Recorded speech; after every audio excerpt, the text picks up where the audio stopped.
Welcome to Dance Uncorked podcast. I'm your host, Lindsay Jean. Thank you so much for joining us today. I am with special guest, dear friend, probably one of my oldest friends, actually. I think our history goes back, ooh, way back. We were 7 when we met, 6 or 7. Yeah, second grade, third grade. It's been a long time, and we are still very good friends, despite living across the country from each other, very intertwined with our families. This is my really wonderful and beautiful friend, Brittney Coates. Thank you so much for joining us today. Thanks so much for having me. This is such an honor. I love it.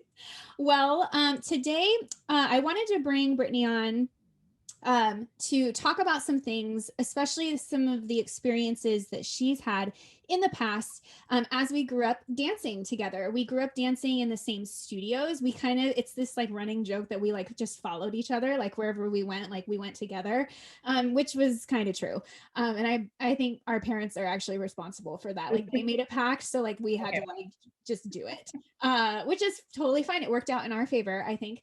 And we have some experiences that particularly Brittney, you went through that I think is really important to bring into the podcast, because I think you are not alone in some of these experiences, and it's your truth, and it's something that should be said, especially after so much time and so much growth on your part, as a human being, as an artist, and as a fitness advocate, as a yoga instructor and business owner.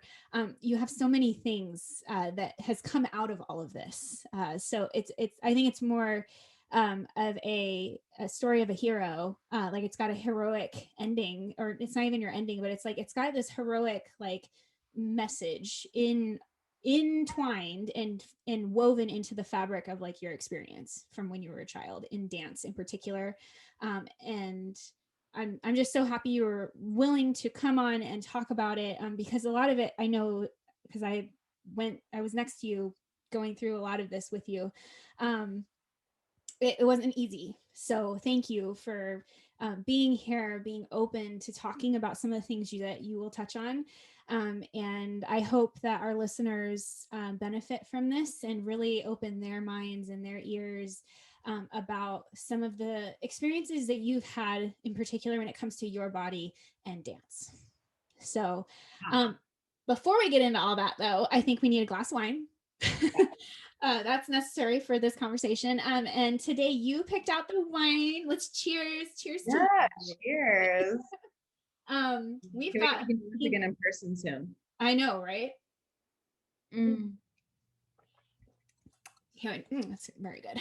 So we are drinking an Oregon wine. Brittney picked out an Oregon wine. It's called Portlandia Vintners. That's the company. We found is now one of our common favorite shows together, which I really appreciate. You know, it's funny. Oregonians don't really care for the show. But I think they don't like it because it's true. So it's I get it wearing the band's t-shirt to the concert. I get it. Yeah, like I think it's like that. I love it. I think it's hysterical. Like I said, the first time I saw Marionberry Jam, like I freaked out. So yes, love Portlandia. Shout out to the makers of that TV show. Yeah. But this is Portlandia Vintners, and I love the label. This is a 2019 Pinot Noir that we're drinking, and we actually have the same vintage. Because the fun game that I play with a lot of my guests is, especially if we're across the country, a lot of times I can find the same wine, but it's a different year, just depending on where it is distributed in the country and what time. But this is actually the exact same thing. So I'm hoping when we talk about tasting notes, we'll see if we get the same thing or not, just because it's wine and everything tastes a little different to everybody.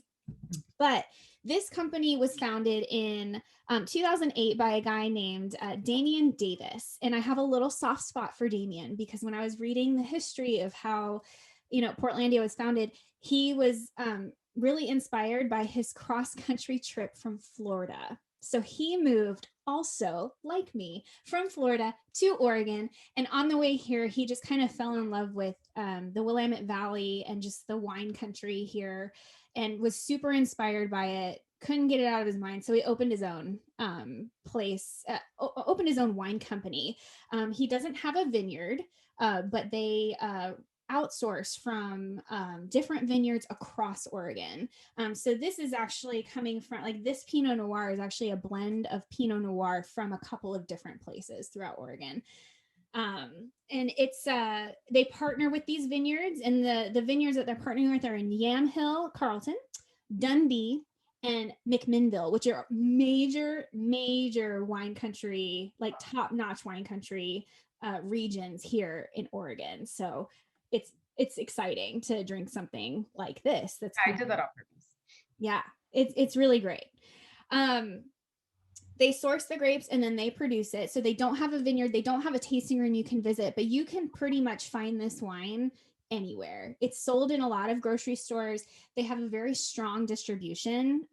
Even just, I did like a random search on their website, and it was, within 50 miles of my zip code, and 32 places popped up. So wow. They are everywhere, and they're in grocery stores, they're in bars, they're in restaurants. So look out for Portlandia. It's super accessible. And I want to say I went to Target and got mine. And I think it was $17. Like, it was pretty affordable. And for a really good, like, Oregon Pinot Noir, that's pretty great. As far as price point, I don't know where you got yours from. Yeah, I just went to Whole Food and I actually just found this wine by mistake. I very rarely drink Pinot Noir, but this one's really good. And so I kind of went back, and knowing we had this kind of meeting, I was like, oh, I'll pick something from Oregon, kind of, for fun. But I got really excited when you're like, it's an Oregon wine. I'm like, yeah. Just knows. They've won many awards for their wine. They're like super into competing wines. So it's kind of, I love that because it's kind of metaphoric to our history of dance competitions, and we know what that's all about. But they've won a lot of awards. Like this 2019 in particular hasn't won anything yet. That's to be determined, because a lot of the competitions out here have gotten shut down or just like altered because of COVID. So I think those competitions are just starting to kind of rile back up. So within the next year, we'll probably have an award for this 2019. But the 2018 actually won 90 points. It was awarded 90 points from Wine Enthusiast, and that's on a scale to 100. So anything from 90 to 100 is really, really good as far as point systems go. So if you are ever at a winery and you see like it won 93 points, like that's good. Okay, cool. Yeah. And so lots of other wines too, like that. I think they make a Pinot Gris, they make a Rosé, they make this Pinot Noir, and then they make a very specific Pinot Noir from a particular vineyard.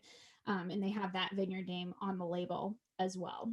Their motto or philosophy is play hard, work later.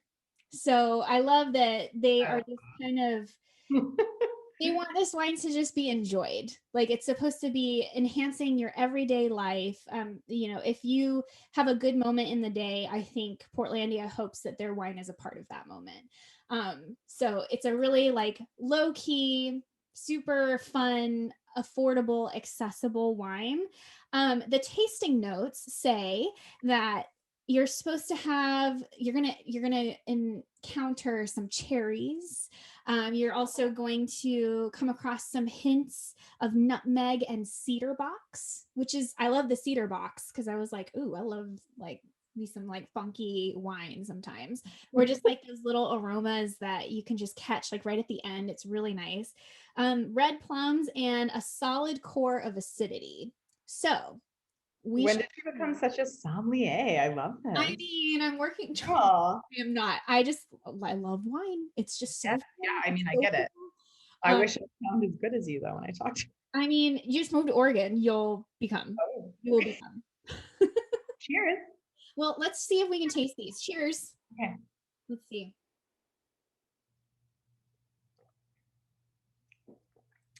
I definitely taste the cherry. Mm-hmm. Solid core of acidity is a really great way to say that. Like that, everything, it's a great color. Everything around How are your legs? My legs. I don't have like a stem. I have a stemless wine glass. I mean, it's classic Pinot, so it's not going to have very strong legs. Okay. You know, you're going to get bigger legs with Cabs, Zins, Syrahs, things like that. That's when the legs are like really. Yeah. Yeah, but it's pretty common to like not really see some. If you do see some in a Pinot, you know it's going to be like wham bam. That's how, like if you're looking at legs in a Pinot, you're like, okay, let's go. Okay. Yeah. So that's something you can take away too. Look for the legs. I think the acidic, I do get the cedar. I feel like the cedar comes in though, like 30 seconds after your taste. Like it's not when it's like left your mouth, it's still going through your body. I get like a woodsy cedar flavor way after. Way after. You know, I have to say, like, ever since I had COVID, my taste, I had no symptoms, right? I had no symptoms of COVID. I had like a weirdly runny nose, TMI. Literally, ever since, my taste it's come back, but I feel like it's not as refined as it was. So like my palate has suffered. Oh, I've heard that though. I heard that from, I think a family member had that, and it's same thing. The taste just like super bizarre. Yeah, his just went away completely. And when it came back, it's not quite the same. Yeah, like I feel like I was like walking around with this well-developed palate before and not taking advantage of all the things I could have. You never know what you have until it's gone. You know, that's true. It says on the bottle that this particular wine was aged 10 months in French and American oak, which is interesting because a lot of Pinot Noirs out here are aged solely in French oak, like new French oak. But this is a little bit of a mix of both, which gives that is going to give it that different flavor and kind of help separate it from other Pinot Noirs as well. So it's cool that they have two different kinds of wood basically being fermented into this taste. And you're going to get some flavor profiles because of that. And then you can it says right here on something I really love about this label is that it says you can drink right now, which we are. Duh. Or you can actually hold on to this for 3 to 5 years. They actually give you a timeline, which is so uncommon on labels in particular. Like a lot of times I get that question a lot in tasting rooms, like, well, how long can I hold on to this? And it's like, you know, because you go to some wine connoisseur's place and they have like 1963 red or Bordeaux or something. And you're just like, can you hold on for wine that long? Like, I don't know. And it just kind of depends. And we all have rules of thumbs. Always ask your winemaker if you have the opportunity. But I love that Portlandia puts it right on the because nobody knows. Like people are like, when should I drink this? So you can either drink it right now, it's ready right now, because it spends 10 months in that wood. And then, or you can hold on to it and see how it changes. I like to get 2 bottles, maybe try both, drink one and then hold on to the other one and see how it changes over time. Okay. Science rules. So that's kind of, I like this. I think it's a really accessible wine. Right? Yeah. And thank you for introducing it to me. I had no idea that it was here. So it's a huge, huge industry out here. So I have so many more wineries to discover, and just wine distribution is great too. So I love seeing Oregon wine reaching my Floridians also. That's a really good sign. So that's the wine. We will keep drinking that as we go. Brittney, so to get us started, tell us about yourself. Give us a brief summary of your/our, because it kind of is ours, right? Your dance history, and how you landed right now, because what you're doing right now is a lot of yoga and fitness. And listeners and watchers, like once you start following Brittney, like she is like, you are my image of Wonder Woman. Like you are it. She right now in the movies, like the current movie, she still looks like a supermodel to me. So when I wanted her to look like you though. I was like, I want arms, I want legs. I just want this like really strong woman. And that is how I see you both physically, mentally, spiritually, emotionally. So like you're my Wonder Woman. But I would love, for you to tell everybody how you went from dance, what that meant to you, and then how you kind of like trickled into this industry of just being a fitness, like that's your lifestyle is fitness, in addition to yoga, and now you own your own yoga studio, which we'll talk about later. But just how that transition happened and how you got from there to here. Yeah. So as you know, I grew up in small town of DeLand, Orange City after my parents got divorced. Actually was born down here in South Florida where I currently reside. And, you and I met, I think it was like second or third grade, maybe. I, at that point, had been in dance, I want to say for a year, if not maybe two. Yeah. And I went straight into competing. I think my second year of dance, I believe I was 6 or 7, my first competition. And I don't know, just kept evolving and I loved it. And then I think what's really important to mention is, as I became older, right, it just becomes a way that you express yourself. Mm-hmm. And so going through this kind of adolescent phase, when you're going through puberty and there's like all these, changes and things happening, you don't necessarily have the capabilities to really articulate, your thoughts and emotions, right? But you can physically express them. And so that really kind of took a big forefront of my life. And I just really gravitated towards it. And I wanted to get better at it and I wanted to improve. And I just kept kind of, driving toward this momentum. And I just really fell in love with dance. And I think, from it, speaking on, like I really found a strong passion for music and rhythm and understanding like and appreciating music and kind of all the variables that make music what it is, especially today. And really, you can with that really appreciate Spotify far more than Napster. Oh my God, do you remember? Or LimeWire, right? Endless hours of downloading. I know. I know. Oh, and by the way, we're lucky. From Russia. Yeah. Right.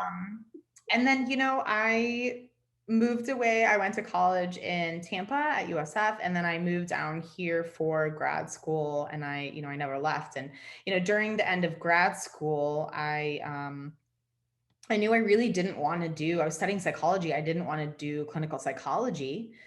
And I was like, well, what am I going to do? And I wound up taking a part-time job at Pure Barre. And within like a month or so, I was asked to teach. So I went to training and then I wound up working for Pure Barre, I think for 8 years. And it kind of just, I fell into it all the while, really knowing I wanted to get into yoga at some point. And then, weight training kind of evolved from, some of that. And now where I'm at now, CrossFit. But yeah, I mean, so that's kind of how it all happened. Yeah. I mean, you've had a wild journey, right? Like dance was, and I want to make it very clear how much of an artist you are and how dedicated to dance you were at some point growing up next to you, competing with you, talent shows galore. I think we did our first talent show in 5th grade and we won. Like we won it. It was what grade? 3rd grade, I think. I don't even remember, but we were little. Memories with the flapper dresses. Oh yeah. And your mom hand sewed the fringe, and we had the little. Oh my God, Linda. Yeah, and you made me put a little like mole on my face. You were like, "We have to do this," and I was like, "I don't want to," and you're like, "Do it." Yeah, you were very insistent about that. But we won. Like we've been choreographing since we were children. Like it didn't even happen later. Like we've been doing this for a long time. And for my listeners and my watchers out there, like Brittney is one of the best tappers that I know. Like sick feet, sick rhythm. Just like your understanding, like you're saying, I knew your connection to music. I knew the connection that you had to that expression that lies within dance and music. and you were my person. Like, you totally got it. I was like, I understand exactly how she feels. And I know she knows exactly how I feel too, Yeah. when it comes to dance and like our dedication and our just relationship with dance. Yeah. So I want to make that very clear for our listeners. Like, even though she's kind of like shifted to this other industry throughout her journey, like the immense feelings that she had for dance were huge. But there were some things that happened that kind of helped shift. I mean, life is just life, right? Like, there are things in life that set you on different paths, whether that's a career move, you're going to college. Like, sometimes these things take you away from dance, and that's totally natural. Like, it's totally fine. And I try to explain that to like current students. I'm like, it's okay. Like, if you live, breathe, and eat it now, and then you choose not to later, like, that's okay. No big deal. So things happen in life, but I know that there were some experiences that happened during the time, specifically when we were competitively dancing, Yeah. where I think contributed, and I mean, you can correct me if I'm wrong. I think it contributed to a lot of you saying, I don't want to be a part of this anymore. Like, this is not what I wanted, even though you were so in love with it. You were in love with the concept and the ideology and the philosophy of dance as expression. Yeah. You lived it. Like, girl, you lived it. But like, there were some things that happened that that kind of like shaded those things for you. So I'm wondering, like, what were those experiences? And in particular, I'm talking about some of the experiences that you've had when it comes to your body and dance. So how early did you start receiving comments about your body in the dance studio in particular? Like, as women, we get comments about our bodies from the day we're born, right? Like, that's just kind of like a thing that we have always had to live with, that we are always, I think we'll always live with.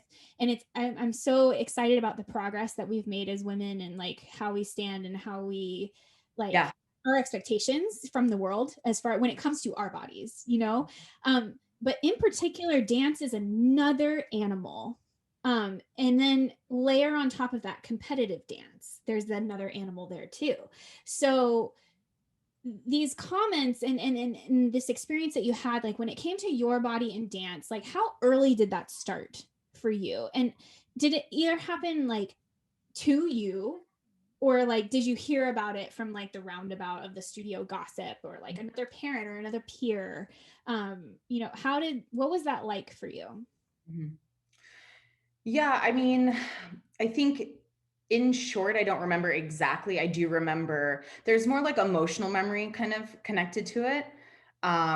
Definitely in middle school. If it were before, I don't necessarily recall. Yeah. But definitely when, my body started to change and I started to go through puberty and my hormones and everything, genetics obviously plays a factor, and lifestyle, right?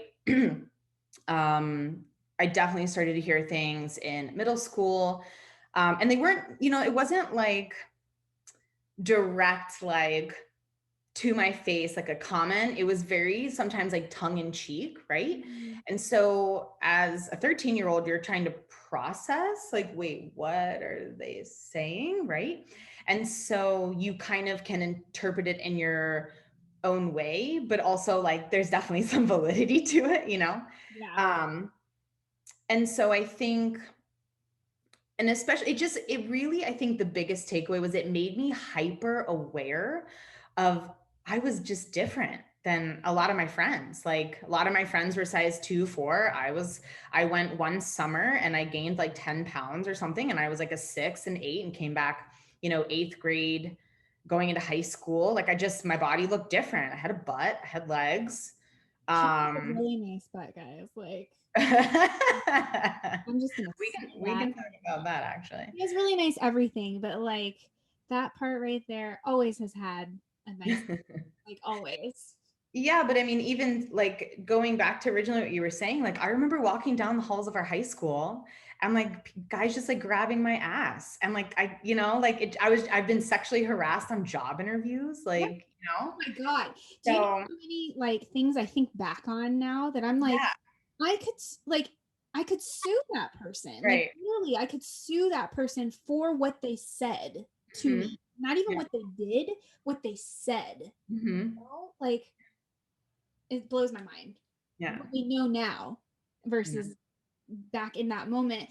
And I think it's, you mentioned like puberty and like you're just trying to like navigate what this all means and it's very confusing. So like, Yeah. And everyone just, that whole part of your life is understanding how your social role is and like finding your place, understanding who you are. On top of now you have, you're getting feedback, right? And now I become hyper aware of how I look, right. right? Thank God we did not have Facebook and Instagram. And I mean, that just, I feel like adds a Oh my whole God. layer. The No, things they have to go through today with I know. that kind of technology, like Yeah. intertwined into their lifestyle in all of the things that you just said, like trying to figure out identity. Yeah. Oh, like it was hard enough when we did it and we didn't have that stuff. Like I can't even imagine how difficult it is right now for a young person to, Yeah. especially a young woman, to figure out what their social role is Mhm. and like or who what they want their social role to be too. Like it's a choice most of the time. So Mhm. like trying to navigate through that must be really, really difficult. And I'm with you. Like thank God we didn't have that stuff Yeah. growing up. We It cried. would be it would be really rough. So you got comments like it was about your physique, like so a lot of things that were bigger than normal, like dancer physique, right? Like I think our expectation was to always be skinny, like not have a like be able to fit into any costume that's put onto you and like make it look good. Which And is that so crazy because I look back now at pictures of myself in costumes. I'm like, I was so little. yeah, oh my God, It's I so said the same crazy when thing. I look at pictures of myself. I'm like, oh my God, like, Yes, I hated wearing half tops. Like I have a shorter yeah, torso. I totally remember that. You were I would be like, I hate this. Like I would just be so upset if we had to wear Leotard and tights because of my butt. right. And like, but we were like, we had to wear these things. And I'm just like, okay, like I guess we're just gonna make the best of it. Like we didn't have a voice to like I felt like we didn't really have a voice to stand up and say like or space for our voice to just be like I'm not really comfortable in this. And I feel like even if we did say it in our tongue-in-cheek way, because I feel like that's how we learned to respond, because that's how the information was given to us. It was given to us in a tongue-in-cheek way. So we tongue-in-cheekly were just like, oh, whatever, orange just isn't really my color. Versus like, I hate the way I look in this top. Like I couldn't just say that. Yeah. And I think like as an adult now, where I've been in several like more serious leadership positions, I think there's like a large responsibility too of like, if this is the expectation, right? Set it for me, clearly state it, and then provide me the tools and the education to get to those things or to make the decision for myself, right? Right. And I think a component of everything we're talking about, right, is like growing up in this small town, there were people there. I don't think they had left. They hadn't kind of expanded their world, for lack of a better term, right? And I'm talking about a lot of people, frankly, from our hometown. Yeah. And they're just there's this narrow mind, right? And they just don't have the tools themselves to provide to, kind of like Mhm. further develop this concept, right? So then they're put in these leadership mentorship positions, or dare I say, maybe even some baby boomers in general, right? Like they were raised a very specific way. You're a product of your environment. That's fair, right? The only And person I think I'm not a parent, but I can imagine that it's a very difficult job and you do the best that you can. I right. understand that, right? But it's okay, if the expectation is clearly set, you've provided me the tools, then it's my fault, right? Mhm. But I just felt like it would have been, educate me, share with me. Do I understand? Don't point and make fun of someone, right? And then it just slowly just picks away and sucks at you, like sucks the life out of you, right? Yeah. And so then I, over time, slowly just kind of started to like retreat and lose all this confidence that I had. So, there's like things like that in terms of the experience. I don't necessarily like remember kind of this overall, but it's like I remember specific instances and I remember how I felt. I'll never forget how I felt, right? Yep. Yeah. So, Thing. And yeah, those little tiny moments matter. Um, right.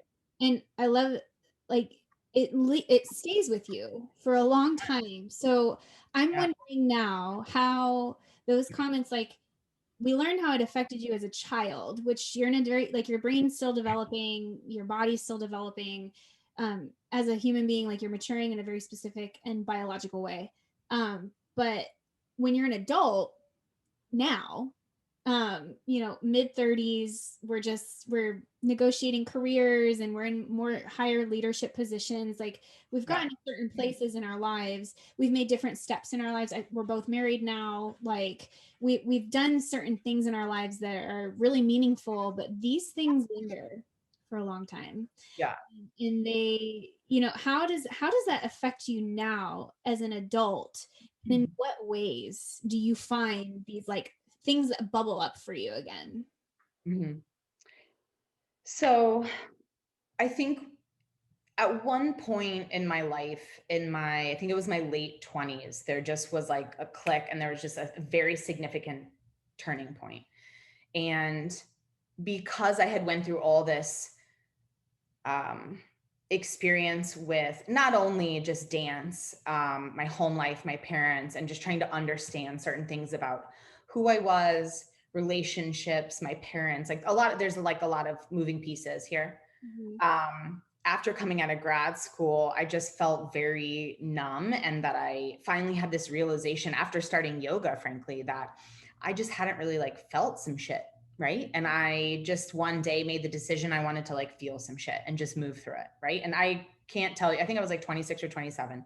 I Mhm. can't tell you. Actually, I do know what prompted it. It was a breakup with my ex-boyfriend, Jeff. Mhm. Um, and I was living downtown Fort Lauderdale at the time. I had a sick apartment. I was like finishing grad school. I'm like, oh, this is great. Right. And rent was so cheap back then. Right. And I quit answering phone calls from friends, from anyone. And from, I think it was like New Year's Day, I don't know what year it was, up until March or something, I quit drinking and I just like quit it. I just ignored my friends. I stayed in every night. I didn't drink. I had like tea. I started reading. I just literally shut off everything and went into this kind of like, okay, focus mode.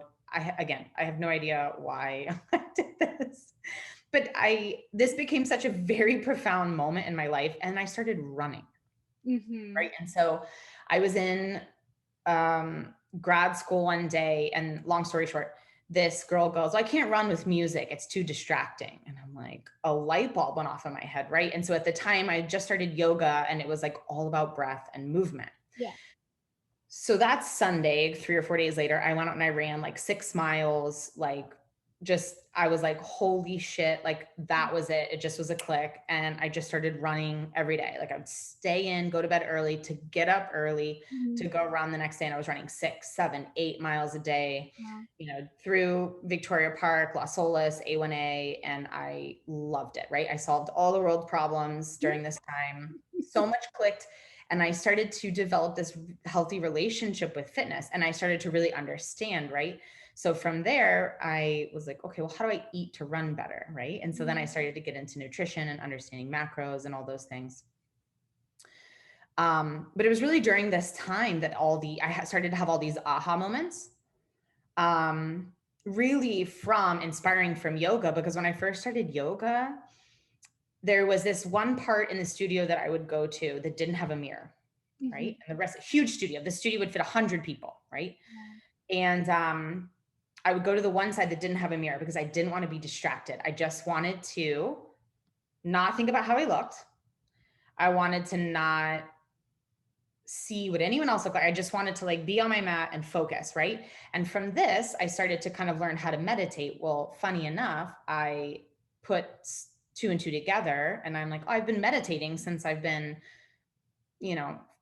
5 dancing. Because when you're dancing, it's kind of a form of meditation. Yeah. You're so present. You have to be present to perform, right? And there's this anyway. So this kind of carried on this cycle, and then the running and all this. And so I started to really get into these kind of different modalities. And then kind of after processing all of these things, I really started to fall in love with yoga and diving deeper into these kind of like nooks and crannies of how I felt in my past experiences and trying to understand myself, right? Mm-hmm. And then so from there, work, the biggest thing, right, was consistency that I found, right? So you have to find, working in group fitness for so long, I can't tell you how many conversations I've had about people. The biggest one I have lately, well, I can't do yoga, I'm not flexible. Right. Well, no shit, Sherlock. You go to yoga to get flexible. You don't go to a Spanish class to learn Spanish, already knowing Spanish. You go to yoga to get flexible. Let me say it one more time. For the people. So like, and it's funny because I've learned from this as an adult, right? You're so used to being familiar with experiences. You're so used to being good at certain things that when you go to try something opposite, or that you have a preconceived notion of what it is, it's so hard for you to let go of that idea, for it to change you, right? Which is very applicable to a lot of things in life, no matter your age or who you are. Right. So I started to kind of like really tune into this, and having the conversation more and more encouraged me to get more out of my comfort zone. And I knew for the longest time, I'm like, I really want to do CrossFit. I know I'd be good at CrossFit. Mm-hmm. And I knew I'd be good at CrossFit because of my experience with dance, frankly, because I knew I could balance. Yeah. I knew I had strong neuromuscular connectivity. I had great mind-body connection, right? And you have the mental strength also, right, to like push through something that may feel like you can't.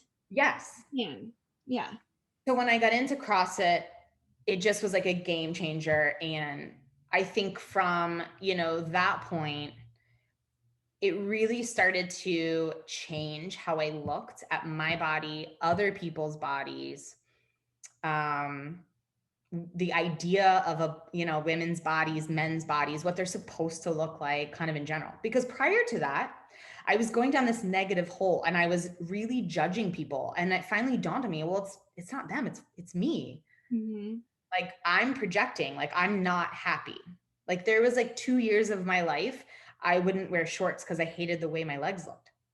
That's not okay. Like, no one should ever feel that way. Like, you can't live your life because you're afraid of like how you look in shorts. Like, get fucking real, like, that's not okay. Right. Like, that means you need to heal, you need to process. Like, so my relationship with, my parents, dance, with my relationship with food, my relationship with fitness, I was starting to really open my eyes to all of these things. Mm-hmm. And start to, okay, how can I repair, connect the dots? What do I need to make peace with? Okay, well, I'm about to turn 30. So like, which is the beauty of growing older, is you have this capability to like make peace with these things, right? No, it is. I feel like a lot of people are scared to get older, and I'm just like, it's actually like, thank God we get older. Like, could you imagine if we just stayed the same all the time? Like in our 20s? Like, ooh. You couldn't pay me to be in my 20s. Could not pay me. No, bye, second floor. Third floor was way better. Like, I know, right? Yeah. So when I started CrossFit, which I must say, like, I love how CrossFit has done such a great job of how they kind of market and how they display what their fitness is. And I know their company itself has gone through a lot of changes, but I think it's done a great job of putting a great impression on social media of like a strong girl, and changing the mindset of that. You don't need to have these like skinny little chicken legs, and no, bitch, I want to be able to deadlift 200 pounds and like back squat. And you know what I mean? Like that really resonated with me. It made me feel like okay to be myself. And as a result, I got motivated to wake up and go to CrossFit. I was excited and finding kind of that same relationship I did with running, going to bed early so I could go to the gym, and I just kept getting better and better. And when there's, consistency, then there's results. And then all of a sudden, I started to really like the way I looked, but I could joke about how I looked, right? Like, like my thighs look like drumsticks now, I love that though. Like, it's wonderful. Like, you're but it's healthy. so good to like be okay with how I looked and not have someone pointing at me, picking at my flaws. Like, well, and then making you question it, right. like, I think worth and like all of these things. yeah, I think that's the thing. It's just like you were talking about projection and how you were projecting, and like that was like a clue for you, like when you discovered that it was that. I wonder how many people have those similar moments, because I've had that too. Like I'm just like, well, this is actually my problem. Like I need to dig in here. I have that with like tracking food. I hate it because it actually negatively affects me like emotionally. So I'm trying to find different ways to do that, and still like know how much protein I'm getting, know like that I'm low carb, know that I'm moderately fats, like it's just I'm trying to figure out, because and that's different than my husband. He can track like nobody's business, and he's been tracking his food probably for the last like 3 to 4 years, and Oh, wow. I'm in and out because I'm just like emotionally it does something for me. Like it does something up here that I can't explain, and I'm still trying to figure that out. So in the meantime, I'm going to try new things, and that's like a conversation we've had. But like this whole projection, and then like I wonder how many of our like dance educators from the past, or just anyone in a leadership position, like if they've ever even thought about that. Like it's a projection, like right. because you think it doesn't make it fact, Yeah. or it is the end all be all. Like that's not what this is, especially in something like art. Like art is so subjective. Yeah. So, like why would you ever have this like black or white? And that's the whole like concept of ballet and the argument behind all of that, this codification of dance in general, like it's this and this and it's not this. And it's like, well, it could be that. It could if you really want to, because it's not really supposed to be like that, like concrete. And the same I think goes for body image when it comes to dance, and like how people perceive a dancer's body, or and I mean TV shows are wonderful exposing dance to people who may have not had access to dance. Like I'm thinking about So You Think You Can Dance.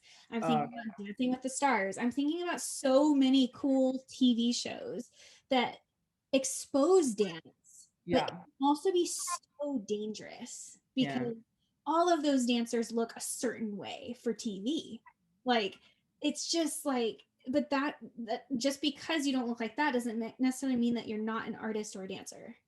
And I wonder, like, if dance educators of our past or future ones now, like, how are we thinking about that projection of our thoughts onto our students? And if it was different, how would our experience have been different growing up in dance? Like, would you still be a dancer today? I always think about that for you. I'm just like, if she never went through these things, if people never said these things about her behind her back, and if she never found out, or if they just never said it in general, if society didn't treat you a certain way because of how your body changed, would you still be dancing today? And like I wish that for you, but I'm like, that wasn't her path. Like it was not supposed to be like that. Not to say that you're not a dancer anymore, because I fully don't believe that. Like I believe like once you're a dancer, just because you're not dancing doesn't make you any less of an artist. Like no, like you and I could get in a room tomorrow and choreograph another talent show winning piece. Like we really could. Oh my God. Yeah. We could. Hands down, first place, gold, platinum, all the things. Like nailed it. We could, but I think it just wasn't your path to like stay on it, but I do think about that for you. Like, I'm just like, I wonder if she had a different experience. Would she still be dancing? Would this still be a huge Susan? Susan is here. And this is Susan, Brittany's cat. How old is Susan now? 16. Oh my God. I love her. She's an elder. The elder is in the building, people. That's my pride and joy. Oh God, I love Susan so much. Well, Susan and I have bonded, like for sure, many times. Remember when you came down and we woke up in the middle of the night and I was like, Susan, because she knocked the page. You're like, I totally just yelled at her, like in the you're like, middle oh, of I'm trying sleeping. to sleep. You were just in the middle of sleeping and woke up yelling. I was like, how does anyone do that? Like, what? That's how. You're like, I'm Brittney Coates. That's how I do it. Oh my God. So you own your own, you just opened your own yoga studio, and you've been working like at Pure Barre. You've gone through your own, like as a staff member in yoga studios. You've done a lot of marketing and like leadership roles to promote fitness places like yoga studios. But like this year, of all years to do it, you have found a way to open your own. Like you are the sole owner. Am I correct in saying that? Correct. Yeah. Yeah. Oh my God. Like first of all, I'm like super proud of you. And like I think this was a long time coming. Like I was like, she's gonna do it. Like she's just gonna go and open her own yoga studio, and it's gonna be fabulous because it's gonna be different because of your experiences. So congratulations, you for opening Funky Mudra Yoga Studio in Deerfield, Florida. That is incredible, especially during one of the most challenging years for businesses. You did it, and it looks like it's thriving and it's great. Um, Yeah. but I wonder, as a current educator of movement in general, right? Because dance is still so intertwined. Like anyone can hear that in this conversation. Like even though you're talking about yoga and CrossFit, dance, you have made it very clear that dance is still so heavily intertwined into those experiences. And as a current educator of movement, like how did those past experiences, those negative ones about your body, um, shape the way you teach people now? Because I really think that is the most important message from this podcast. People like you and I are owning studios. Our generation are owning studios these days. I love that you had to pour another glass to answer this question. But like, how did those experiences change the way, and how are you intentionally teaching a very specific way now and interacting with your students? So, going back to what you were saying, the dance is very subjective. Yoga is very subjective. And it's interesting because I often, I have this conversation a lot. What's right, what's wrong, counter pose, like all these things. Like, okay, you can do so many standing series on one leg, and then before you need a counter pose, and like all these, conversations where you need to open the lats before you come into down dog, and and then you have kind of all these other I mean, when teaching something that's so subjective, right? Like I think, in answer to both of kind of your questions merging, it's like you have to take the safety of what the movement is, the goal of what the movement is, right? And then offer education about the pose. Okay, well, this is technically the goal. If this doesn't feel good for your body because you have hyperextended knees, or you have a rotator cuff injury, or you have whatever the case is, right? Like you have to be able to offer information and let them kind of choose, right? Mm-hmm. So in addition to not only teaching yoga, I actually, I personal train a couple of clients as well. And two of them happen to be younger girls, they're sisters. Yeah. So, and I love them. Oh my God, they're so cute. And I mean, they're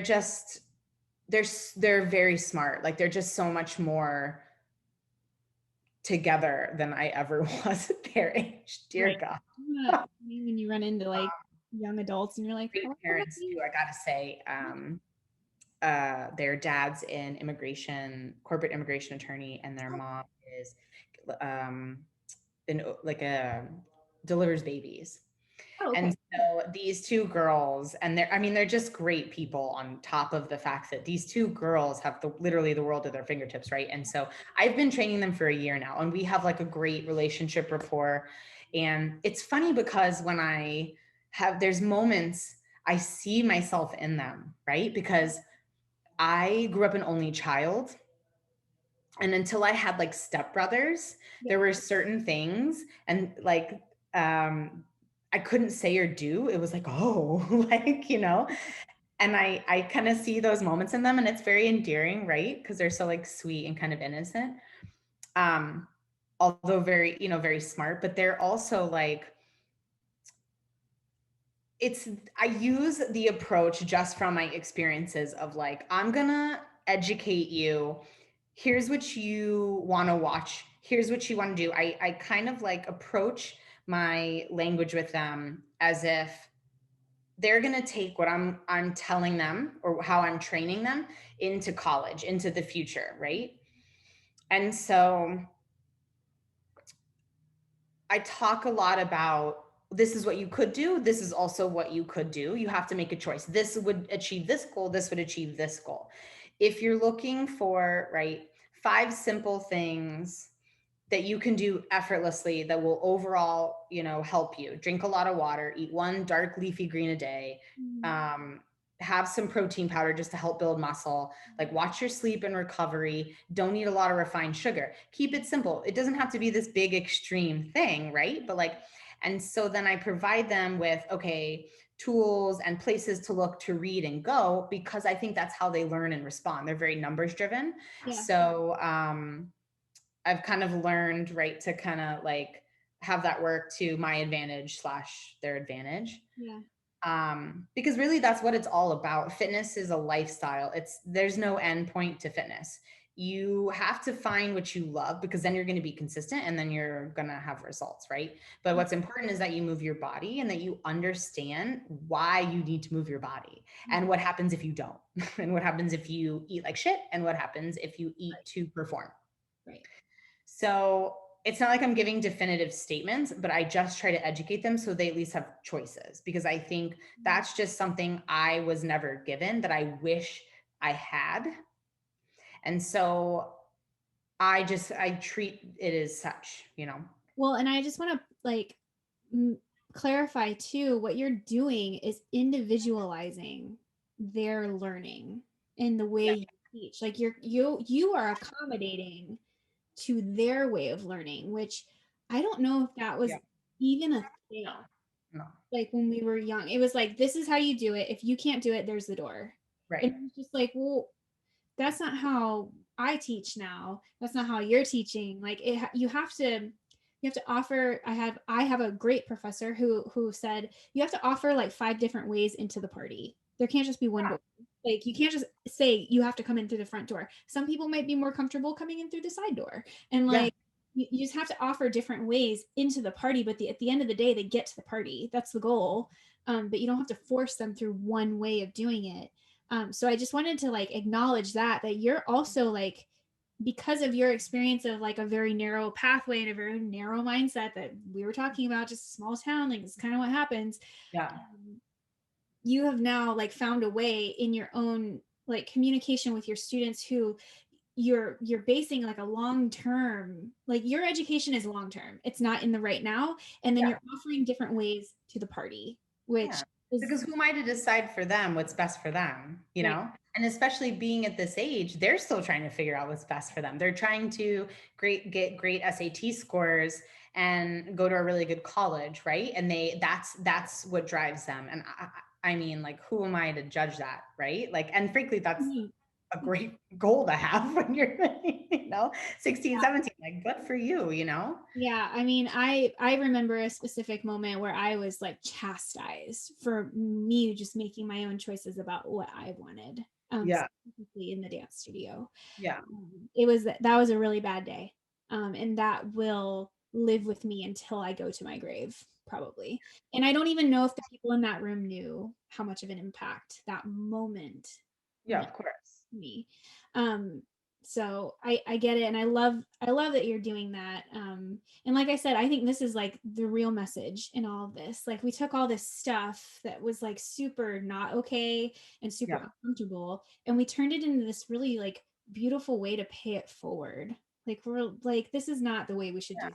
And like, I love that our generation is really moving towards that. Like we're like, we're gonna come out on top. We're gonna do this, and we're gonna do it from the top of the mountain, not, you know, try and figure out our way around this from like the mess that's already just left for us. Like, no, no, Yeah. no. We're gonna climb, we're gonna do it, and we're gonna do it right this time. You know, and it's not perfect, like nobody's perfect. But and we're all just doing the best we can, like you said. Right. But I love I think that's the real message here. And I love that like you are doing that in particular with the way you're teaching yoga and movement, and just introducing how people can have a really good relationship with their bodies, and what that means in the long term. Like it's not just Yeah. about the right now. I wonder too, speaking of these two young girls that you're teaching, like for young people, because like I said, there's you know, our generation are starting to open studios. Our generation has probably had similar experiences to Yeah. us. So we are changing the way that, you know, we are teaching and advocating for students, and we are putting probably more responsibility on ourselves to educate people, which is its own blessing and curse at the same time. But like there are probably still studios and you know, environments out there that are negatively impacting young people's lives as artists, whether that be because of image or just expectations in general. So I wonder what advice, like if you could go back to young Brittney, or tell anyone young right now going through maybe some similar experiences of just like negative body, um, you know, receiving negative body feedback in a studio setting, specifically like a competitive studio setting, what advice would you give these young people in a highly competitive setting, feeling this kind of body pressure and body negativity from either their dance instructors or their peers too, because it goes both ways, right? Because we're young and we're easy to jump on bandwagons. Like you're trying to figure out where you are. So what advice do you have for maybe some young people that I hope they have an aha moment, maybe just listening to this? Like you're not alone, and you're not the only one that's experienced this. So what advice do you have for to how to help them move forward out of that? Yeah. I think in short, like approach is everything. Like going to someone and being like, you've gained 15 pounds versus, hey, I want to talk to you, right? Like, I want to have a dialogue. Like, tell me how you're feeling, right? Like, what's going on in your life? Like, ask more questions than you point and tell. I think that's hyper important. So if you're not receiving that, right, I feel like that's a big sign. Fair.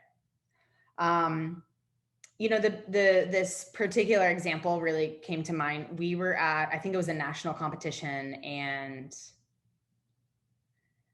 someone who claimed they never messed up. And our dance teacher at the time didn't say anything to them. And I kind of was like, okay, and turned around and walked away or whatever. And as I was doing so, I saw specifically, I think it was the owner of Columbia City Jazz, come to a group of dancers who had just performed. And I was walking past, right? And she had this big smile on her face, and all of her dancers were like elated, right? And she goes, so simply put, how did that feel? Like with the biggest smile on her face, how did that feel? How did that feel? Yeah. No one ever asked me that. It felt fucking great. Thank you for asking. Like, you know? Yeah. And at that moment, and it stuck with me, that I think I was 16 or 17 when that happened. And at that moment, it really kind of like struck me like, huh. And at the time I couldn't really articulate it, right? Like, but it's like you're these dance teachers and this leadership, mentorship position in a young person's life, you hold so much value. Like we put you on a pedestal. We Oh do. my God. Yeah. We love dance, and we, you know, you live for it. You don't just do it. You do it because you have to do it. You Yeah. have to breathe. Like you have to dance, right? And you look at these people in these positions, like you love them. You legitimately, like Yes. your heart goes Respect them. to them. Yeah. Yes. They hold so much weight in their opinion, right?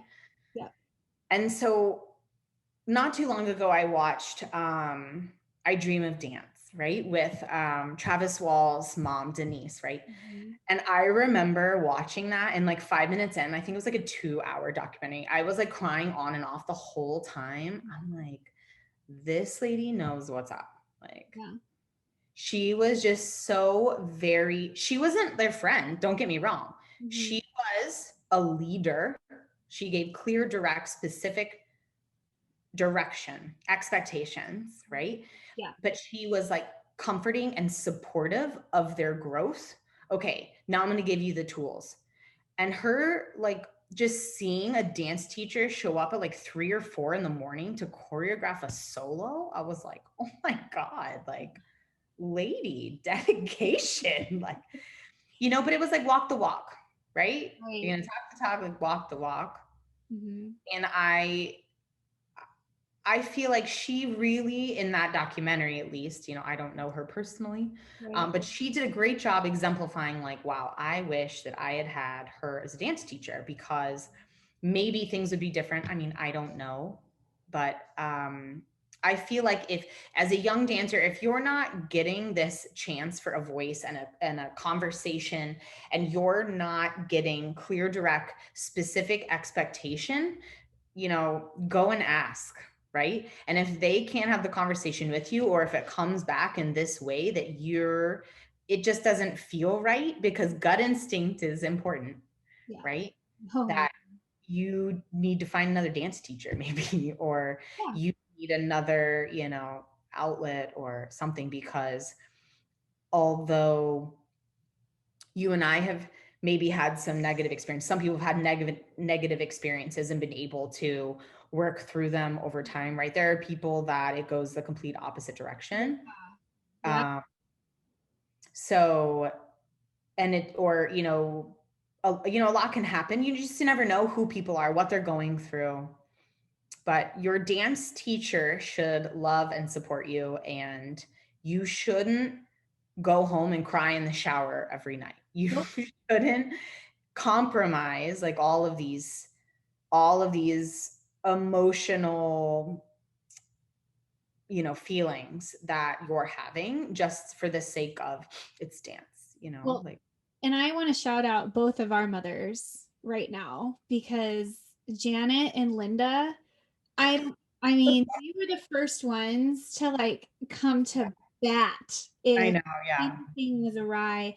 You know, I always tell people like just about my history, and I'm like, well, Dance Moms was like kind of my life, like that. I lived that minus the crazy moms. Like the mothers around us were just phenomenal people. I mean, we like, I'm sure we have some good stories, but Oh, that's another podcast. but like our mothers too, Janet and Linda, like thank you so much for always asking the question, are you having fun still though?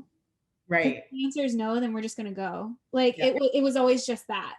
Right. And your mom did it to me, my mom did it to you. Like we were a team, and like I Yeah. just really appreciate them always keeping it real as to like that expectation. Like dance is an art form. It's supposed to it's supposed to be meaningful and fulfill you, not without challenge, but like it's supposed to be fun at the end of the Yeah. day, especially for a kid, you know, like we were Feel- kids, we weren't grown ups, we were Yeah. children. And like I just love that they kept it real for us like that. And they always like came to bat, and they always showed up and asked us that question if we were crying in the shower at Right. night after dance. Like they were just like, well, what do you want to do? Like, I support you either way. Shout out to all the freaking parents out there like holding it down for their children who are just trying to navigate what they want. And you know, not trying to navigate through experiences that they don't understand. Um, Right. but Yes. they don't necessarily know right now that it's like super fucked up. Like they don't, you realize these things like much later in life. So just like super shout out to the parents. But I totally agree, like asking like what kind of expectations, the clarity in those things, and finding another dance instructor was one of your answers. And what I love about our generation is that we are not tied to that ownership over someone. Where you and I grew up in a very different place. It was very territorial. Yeah. There weren't many studios, so I get it. Like it wasn't saturated. Yeah. My There's mom was single at the time, so yeah. So like like Orlando to take me to dance. yeah, like the dance teachers are going to fight to keep you because Right. like they want you there. It's a small town. Right. So I appreciate the fact that like you and I and the people that are owning studios that are our age right now, like we are so not tied to owning any of the students because they're not for us to own. Yeah. Like they deserve to make their own choices. They deserve to have options, like you were saying. They just deserve you to like we are just I love that Anthony always reminds me because I would get flustered about choreographing or teaching or lesson planning, and he's like, just plant the seed, Lynn. That's all you're supposed to do, plant the seed, and then they have to be responsible for like what they want it to grow into. And I'm like, you're so right. I don't know why I'm Yeah. freaking out about it, and it's kind of that way. Like our generation now moving forward, I'm so thrilled to see just the flexibility that we give students these days, and dance students in particular. Notwithstanding, there are still some studios that are probably hyper territorial, Yeah. especially in competitive atmospheres. But like, I just feel like there's a lot more fluidity when it comes to what growth means and what a dance education means. It's not one thing anymore. Um, and also shout out to our dance teachers. Like we are super grateful at the same time that we're having this conversation because we're able to talk about it. We're able to have this conversation. We were able to grow from that experience, and we did take some really good things with us, and we became really great dancers because of it, and really great competitors and really great artists also. Yeah. We definitely had some very amazing, unique experiences that for sure, nobody, a lot of people probably didn't have. So No, and we are very grateful, but I love the message that like some of the stuff you went through, Britt, like was not easy and yeah, not and it wasn't okay, frankly. Let me just be very clear. But yeah, it's definitely shaped me to who I am today and like kind of put me in this path of where I am. And I think I'm supposed to go through that. Mhm. So Yeah, here we are. here we are. Well, if you like everything that Brittney said, I mean, how could you not? You can follow her. I would definitely encourage everyone out there to support Funky Mudra Yoga Studio in Deerfield, Florida. And you can find them on Instagram. Or do you have a Facebook too for Funky? We do. Yeah, it's Funky Mudra Yoga Studio on Instagram and Facebook. Okay. Yeah. The website, check out the website. It's super great. I love that it's one room right now, and it's I just hope like 22 people. I think it's super boutique. We're about to do some interior renovations yeah. again. So it's gonna look sick. I love it. And like, I would definitely encourage everybody to follow Brittney there. And you might be able to find her like personal channel through those as well. I love her personal channel because you can see her do CrossFit. She just had a major milestone in one of her CrossFit classes today, which I like loved. I don't even know what those are called. What are those called that you did? Muscle ups. Muscle Yeah. up. She did like a full on muscle up, and her little face is so cute when she got to the top. I like felt that. I was like, oh my That god, was Good Friday. it was super exciting. Congrats on your muscle up, by the way. But like, I love also too. I just want to before we go, like, I love that for so long, you weren't skinny enough. You weren't thin. Things didn't look how they should, quote unquote. Yeah. And you are in a place now where like you are fully embracing everything that was like picked out as a flaw, I feel like you've totally reversed it, and you're like, actually, it's my best asset. Yeah. And And like my thighs. I like my thighs. Like I can deadlift double my body weight. Like hell. You know, like that's amazing. That is so amazing. And so many people aren't lucky enough to like get there. And I hope that this particular episode encourages young dancers or anyone struggling really with body complex based off of like projections of what they should or shouldn't be like. I hope this really inspires them. Like you can totally 360 those ideas because you did. Like you 100% did.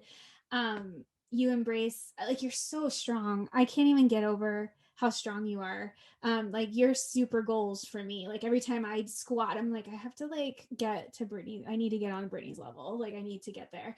And like pressing, I'm just like, you better get it over your head because Brittney could. Like, just get it, go.